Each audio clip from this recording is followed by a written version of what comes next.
Just tell Vanessa, just tell Vanessa. Just tell Vanessa now, tell Vanessa now.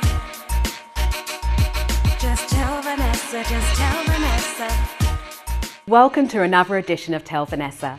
I'm your host, Vanessa Cruikshank. We have another fun-filled show where current affairs meets reality talk. Each and every week we cover an interesting topical debate, highlight a community issue or business, and I share your dilemmas.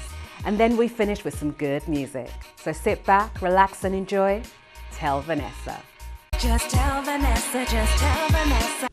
In 2008, David Cameron called for the absent black father to take more responsibility for their children.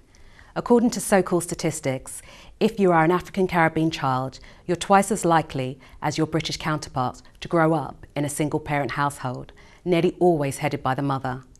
What this research is implying is that just because you are brought up in a single-parent household, that there is a likelihood that there's to be an absent father. Raised in a single-parent household may mean that you live with one adult, but it doesn't mean that you're not being raised by two parents. I feel that we need to be careful of statistics, as they can be manipulated to say whatever you want them to say. We have to remember the media's role is to sensationalise stories. So my question today is, the truth about absent black fathers, myth or reality? My guests in the studio today are... My name is Tyrus Gordon-Young and I'm a young father. My name is Annette Hinds. I'm a lawyer and director of the family department of Duncan Lewis Solicitors in South East London. I'm Jermaine Edwards, father and founder of the Fatherpreneur Network. Thank you all for coming. You all heard my opening statement. Absent father, myth or fact? Start with you, Jermaine. Definitely myth, but I have a strong bias. I'd say it is, and simply because I know that young fathers are present in mind, but just don't have the capacity to know how to move that forward and become the fathers they want to be. So in a way, you're saying that you're kind of going 50-50 because you're saying that maybe they might be absent. So if absence is defined by somebody not being there, then no. They are there, but the absence, I think, the culture is talking about is actually actively being involved in the life of the child. And I think they are, but the difference is how they are in those moments. Okay. What about you, Annette? I think that we have to be realistic and then say that there is some truth in that statement, in that fathers are not actively taking a role in the upbringing of their children. Now, the reasons for that, as Jermaine has already outlined, could well be that they don't know how, or it could well be that mothers have their own reasons for not wanting fathers involved, or there could be issues of domestic violence, etc., which prevent them from being actively involved.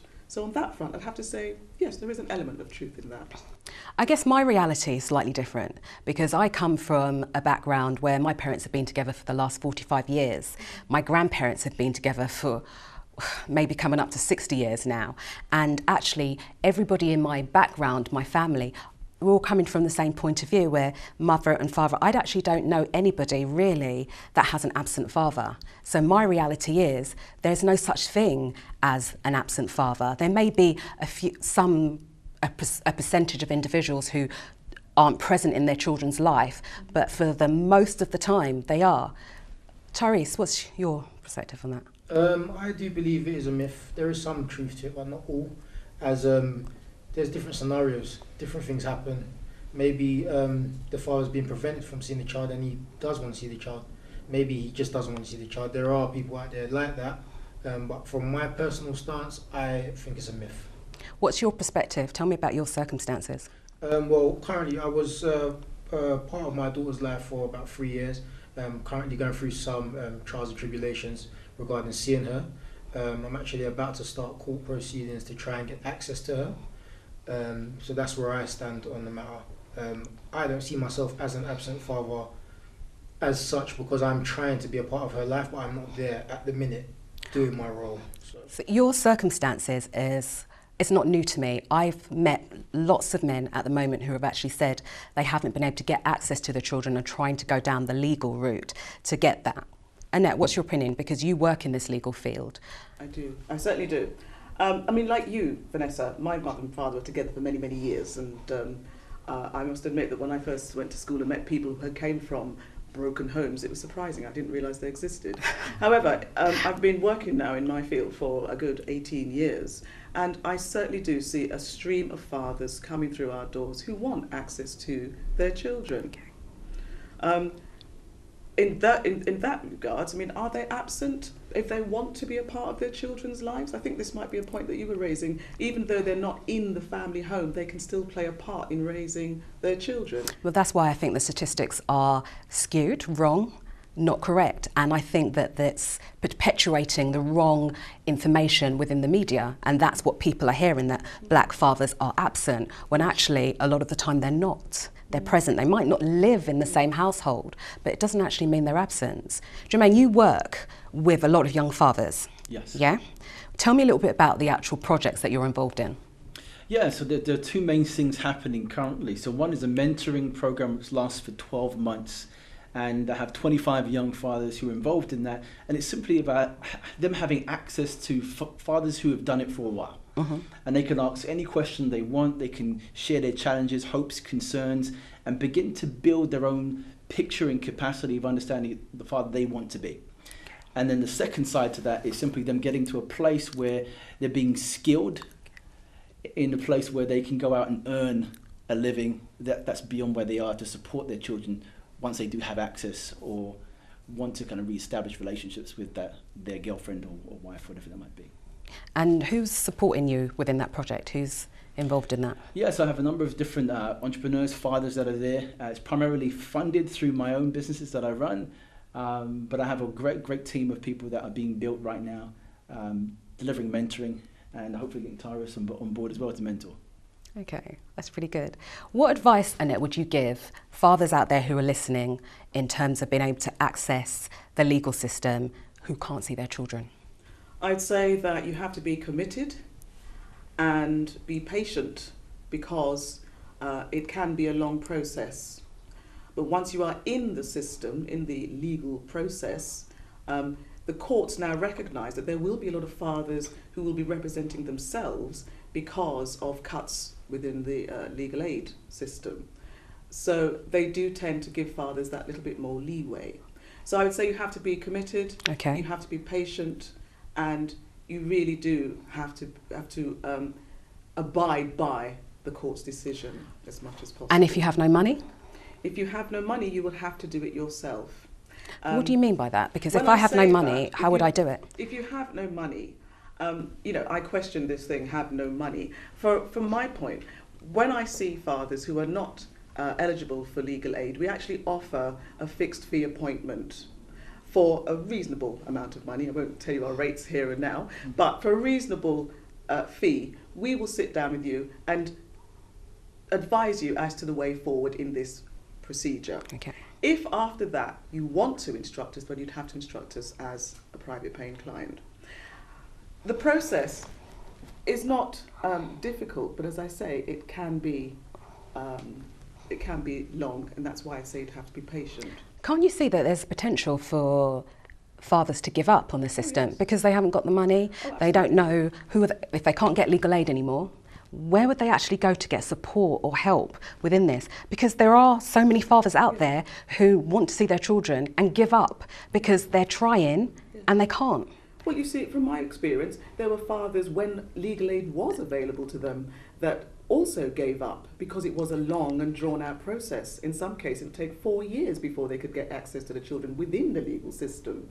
That's now changed slightly in that they've tried very hard, the courts, to allow parents to do more work outside of court through mediation, etc., to try and access the children. But I believe, the project that Jermaine has sounds very good. I've never heard of this particular project, but that's it does sound good. A very good support for because it's all about bringing the entrepreneurship into the young person's life. Absolutely. Yeah. Brilliant. So I'd like to thank you all for coming. My reality is the absent black father is a myth and a stereotype of the misogynistic black male who goes about fathering many children and takes responsibility for none. Being raised in a single parent household may mean you live with one adult, but it doesn't necessarily mean that you're not raised by two parents. The media play a huge role in how we're represented and viewed. We have to remember that the media's role is to sensationalise and sometimes to marginalise. In every negative story, always delve deeper and you might find that behind the headlines there is actually no story at all. So let's focus on the positive and dispel the negative. Thank you. Just tell Vanessa, just tell Vanessa. I need a plumber and a gardener too. An electrician who can work for you. What do I want? I need a trader.com. What do I want? I need a trader.com. Looking for a plumber or a gardener or searching for a trader in your area? Then go to ineedatrader.com for all your trade needs under one roof. ineedatrader.com.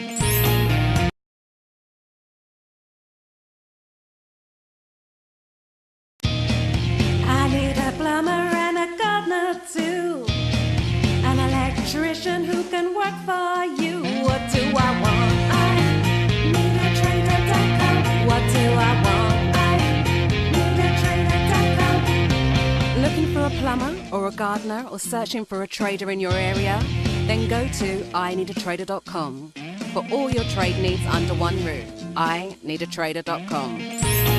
Just tell Vanessa, just tell Vanessa. Each and every week we highlight a community issue or a business. And this week we're focusing on a community enterprise known as Brixton Soup Kitchen. Brixton Soup Kitchen was founded by Solomon Smith and Mohammed Hashi. So let's go inside and see what they're up to.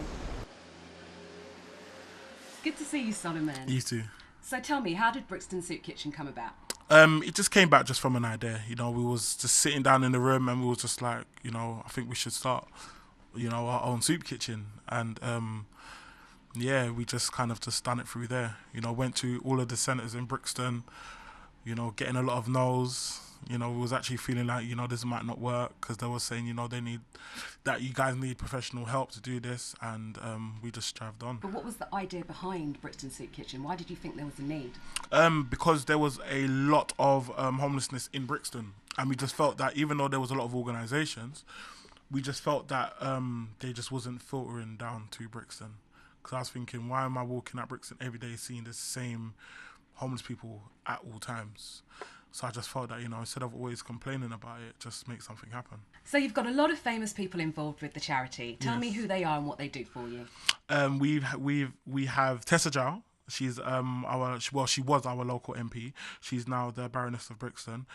She's been helping us from day one. You know, she's helped us from youth groups we've had to actually setting up the soup kitchen. We've had Joanna Lumley. She's helped us with.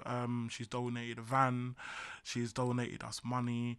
We've had Charlie Sloth also donated money as well. Fleur East, she's a very, very, very, very big supporter of ours as well. So, you know, we was on our tour bus with her and things like that, and she loves what we do. There's so many names. We had Eve. She shouted us out. She actually lives in the UK now as well. Guys, there's so much. It's unreal. So tell me a little bit about Brixton Soup Kitchen Miami. Oh yeah, that was absolutely fantastic. You know, we've done a lot of work in Miami, so we've been over there since 2008 doing a lot of community work and gang relation work, and they've looked on our social media and was like, you know, we want whatever you're starting in the soup kitchen, we want that over here. So yeah, we went over there in May. We actually went to Toronto and Miami, and yeah, we actually made it onto the news. So we made it on Toronto news and Miami news. Oh, brilliant. Yeah. Oh, thank you, Solomon. Yeah. So Mohammed, who are the community that you're serving? The thing is everyone from Lambeth, everyone from across London. But for us, especially Lambeth, we've seen, you know, that we've got about 310,000 residents. Of the 310,000 residents, 27% has been accepted by the council as living on the poverty line or just under it, which is 83,700 people. So for us, when we first started, we thought it was just homeless people. And for us, the definition was people that you see sleeping in the street. But now we're getting families coming in, young people coming in, people who have been all right up to last week, and then all of a sudden their circumstances have changed from sanctions, from job centres, etc. So for us, it cuts across a whole cross section of society for us. So you're not just actually being involved in providing them food, you're providing them other services. What are you doing? Do you know is we initially thought food was the priority, but what we find now is it's the socialization aspect that people are really missing. So what we've done is create a nice, safe environment for people to come in and feel part of something, similar to, you know, the program Cheers, where in the song they had somewhere where everyone knows your name. Yeah. That's what we're really trying to create, make people feel like they belong somewhere and they're valued, because we believe that is the start of getting them reintegrated back into society. So Solomon, what are you cooking for us? Right now we've got some boneless chicken, we've got some seasoned onions, we've got some hard-up bread, and we've got some sorrel. Oh, it sounds good. So do you do all the cooking here? Unfortunately, I don't, but we've got a lovely volunteer called Tyrene. She makes it happen in the kitchen. So is this the type of food that you cook for the people that come here? Yeah, you know, one of our main ethoses is, you know, make sure we will eat the same thing we would eat, you know. So, you know, we give them the best of the best cuts of the meat, and, you know, we make sure that how, you know, they get some ton of love and care when they come here. So I'm going to get some good cooking then? Definitely. When you try this food here, you might not want to go home. Hello Dawn, thanks for agreeing to talk to me. So how long have you been using Brixton Soup Kitchen? I've been coming here for about 5 or 6 months now. Yeah. And it's been a really good experience. The facilities are great. What else? Do you mind me asking, why did you decide to come here to Brixton Soup Kitchen? I heard about it. I saw the guys giving out leaflets in Brixton, and I came to have lunch. Mm-hmm. And I've been coming ever since. They cook great food. They provide a service that is incomparable to anywhere else in Lambeth. Yeah. And that's all I can say, really. It's good. And the facilities here? You can change your clothes, you eat food, you can get new clothes, you get advice, you get information, you get taken care of. Yeah. So would you say that this is a good service for the community? Definitely. Like I said, it is incomparable to any other service in Lambeth and needs to stay. There's a lot of people out there listening. How can people get involved to volunteer or support Brixton Soup Kitchen? Do you know they can go on our website at brixtonsoupkitchen.com, follow us on Twitter at Brix Soup Kitchen, Instagram Brixton Soup Kitchen. If you type in Brixton Soup Kitchen online, you'll find us, we'll pop up. But also, it's not about necessarily having to subscribe to our service. You can go out there and see someone that's in need and just lend a hand. You don't have to be part of anything really organised. Just do a good thing and reap those rewards. And if you want to find out some more information about Brixton Soup Kitchen, go to tellvanessa.com. Just tell Vanessa, just tell Vanessa. So welcome to Dilemma. I've got an interesting dilemma for you today from a lady called Jackie. I'm a 33-year-old woman and I've been dating the man I've been seeing for a month now. On average, we've been seeing each other for about twice a week. It's been going really well and I think we're both ready to take things to the next level. I've been in relationships before where I followed the 90-day rule religiously and others where we didn't get to 9 days, let alone 90. In either scenario, they tend to end the same way, with the man not willing to commit. So the dilemma is, how soon is too soon? Just tell Vanessa, just tell Vanessa. Jackie, I think we need to go back here to find out why in every relationship guys don't want to commit. Because for me, what is the common denominator here? You. You need to look back at your last relationships and see what you're doing wrong that's putting these guys off. You may even need to get some help with this, as analysing yourself isn't easy. The question here isn't really about how soon is too soon, because intimacy after 1 date or 20 dates can lead to a serious relationship, although I personally wouldn't advocate the 1 date rule. However, if a guy is really interested in you, the 1 date rule or the 90-day rule won't make any difference, he's just interested. So Jackie, if guys are starting off interested and then end up not being interested, you need to find out why before your relationship goes exactly the same way.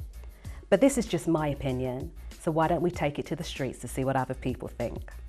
Just tell Vanessa, just tell Vanessa. Anything after 2 weeks is good. How soon is too soon? It's never too soon.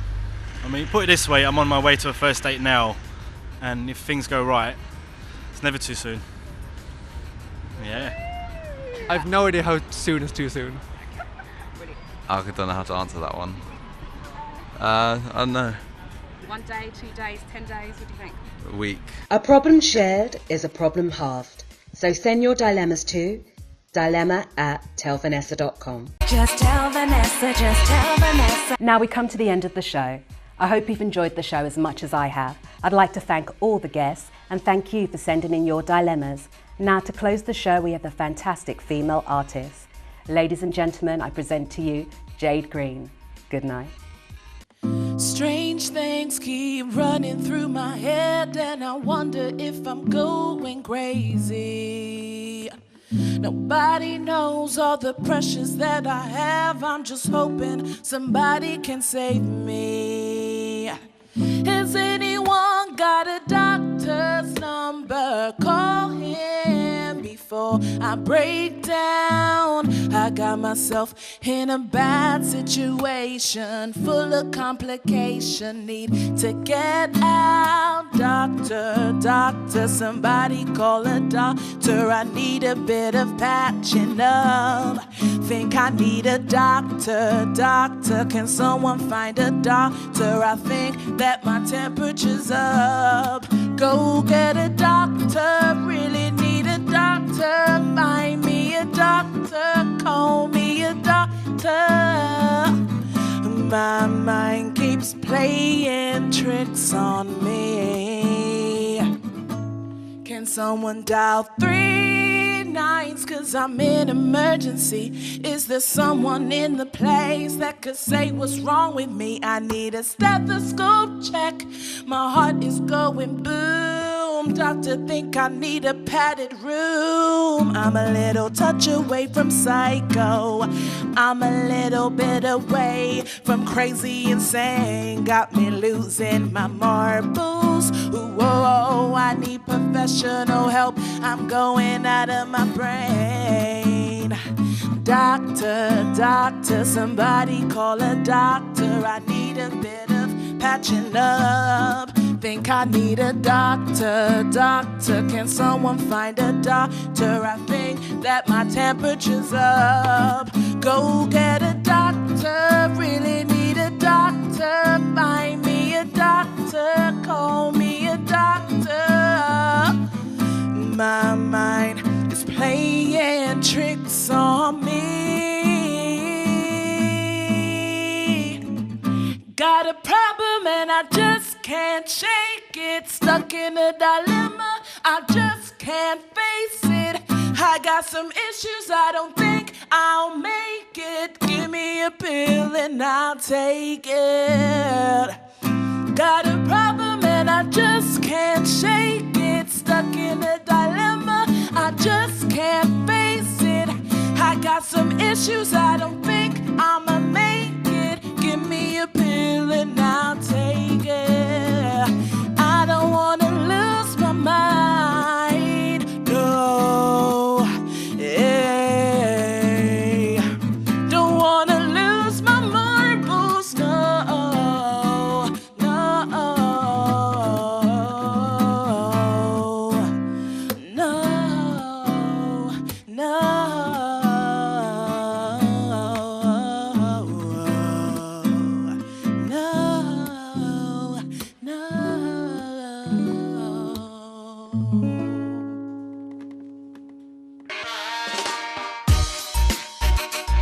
Just tell Vanessa, just tell Vanessa. Just tell Vanessa now, tell Vanessa now. Just tell Vanessa, just tell Vanessa. Just tell Vanessa, just tell Vanessa now. Tell Vanessa. Tell Vanessa now. I need a plumber and a gardener too. An electrician who can work for you. What do I want? I need a trader.com. What do I want? I need a trader.com. Looking for a plumber or a gardener or searching for a trader in your area? Then go to ineedatrader.com for all your trade needs under one roof. ineedatrader.com.